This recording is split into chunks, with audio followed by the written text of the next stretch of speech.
Үйлендік. 2019 жылдың 10 тамызында біздің кішігірім отбасымыз құрылды. Тойымызды өткізіп, Алматы қаласына қайта оралдық. Ендігі мақсат арзанырақ жалдамалы үй табу. Жан, Ау, бізде қанша ақша бар? 40 мың теңге. Давай онда жаяу іздейік. Автобусқа ақша кетпей қойсын. Давай, кеттік. Сол уақыттың өзінде үйдің бағасы арзан болмады.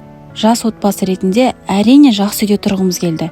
Бірақ шамамыз келмеген соң арзанырақ времянка қарадық. Ассалаумағалейкум аға. Уағалейкумассалам. Қайдан келдіңдер? Біз жаңадан үйленген отбасы едік, үй іздеп жүрміз. Сізде бос бөлмелер бар ма? Бір бөлме бар енді. Жүріңдер, көріңдер. Көрейікші. Үй осы. Алдымен договормен танысываңдар. 9-дан кейін шығуға болмайды. Бутовканы көршілермен кезектесіп жүресіңдер.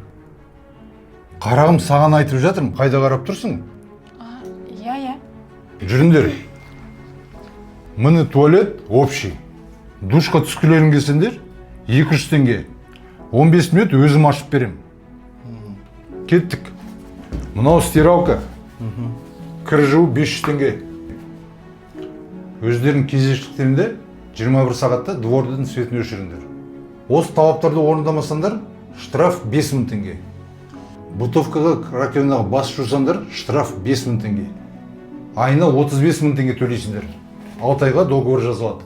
Договорды бұзсаңдар, за неустойку 20 000 теңге штраф. Болды онда, документтеріңді әкеліңдер. Қол қойып, заттарыңды әкеле берсеңдер болды. Жақсы.